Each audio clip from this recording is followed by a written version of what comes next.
Hello అండి, welcome to పల్లెటూరి అమ్మ చేతి రుచులు. క్యాబేజీ కోఫ్తా కర్రీ చూపిస్తున్నాను. ముందుగా క్యాబేజీ సన్నగా చాపర్లో వేసుకొని తురుముకోవాలి. కారం, ఉప్పు తగినంత, జీలకర్ర, కొత్తిమీర, అల్లం పేస్టు, శనగపిండి ఇవన్నీ వేసుకొని కలపాలి. దీంట్లో వాటర్ అవసరం పడవు, క్యాబేజీలో వాటర్ వస్తుంది కాబట్టి సరిపోతుంది. ఇదే మంచిగా ఉండొస్తుంది. ఇది మంచూరియా బాల్స్ లాగా చేసుకొని డీప్ ఫ్రై చేయాలి.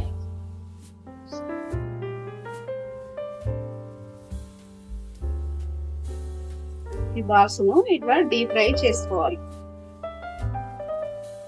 గోల్డెన్ బ్రౌన్ కలర్ వచ్చాక తీసేసేయాలి. గ్రేవీ కోసము కొంచెము ఆయిల్ వేసుకొని అందులో ధనియాలు, జీలకర్ర, కొన్ని పల్లీలు, వేయించిన పల్లీలు ఉన్నాయి కాబట్టి నేను వేయించిన పల్లీలు వేస్తున్నా. వేయించిన పల్లీలు లేకపోతే మీరు ఆయిల్లో పచ్చి పల్లీలు అయినా వేసుకొని వేయించుకోవచ్చు. ఉల్లిపాయలు, టమాటా, పసుపు, అల్లం పేస్టు, కారం, ఉప్పు ఇవన్నీ వేసుకొని పెట్టుకొని మగ్గించుకోవాలి. ఈ టమాటాలు మగ్గినవి.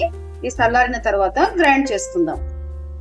కర్రీ కోసము మళ్ళీ ఆయిల్ వేసుకొని జీలకర్ర, ఆవాలు, తరుక్కున్న ఉల్లిపాయలు, పచ్చిమిర్చి, కరివేపాకు, పసుపు మంచిగా గోలిన తర్వాత చేసుకున్న గ్రేవీ వేయాలి. ఈ గ్రేవీ ఆయిల్ పేరే వరకు మూత పెట్టుకొని ఉడికించాలి. మధ్యలో మధ్యలో కలుపుతూ ఉండాలి. ఇది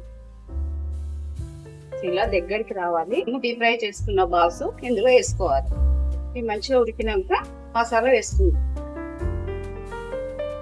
ఇప్పుడు కొంచెం గరం మసాలా, వెజిటేబుల్ మసాలా, కొత్తిమీర వేసుకొని ఒక 5 నిమిషాలు ఉడికించి స్టవ్ ఆఫ్ చేసుకోవాలి.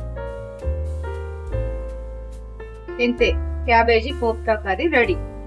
చపాతీకి, పూరీకి, రైస్ కి అన్నిటికీ బాగుంటుంది. ఈ కర్రీ చాలా సింపుల్ గా చేసుకోవచ్చు, చాలా టేస్టీగా ఉంటుంది. మీరు కూడా ట్రై చేసి కామెంట్ లో పెట్టండి. ఈ రెసిపీ మీకు నచ్చినట్టయితే లైక్ చేయండి, షేర్ చేయండి, సబ్స్క్రైబ్ చేయండి.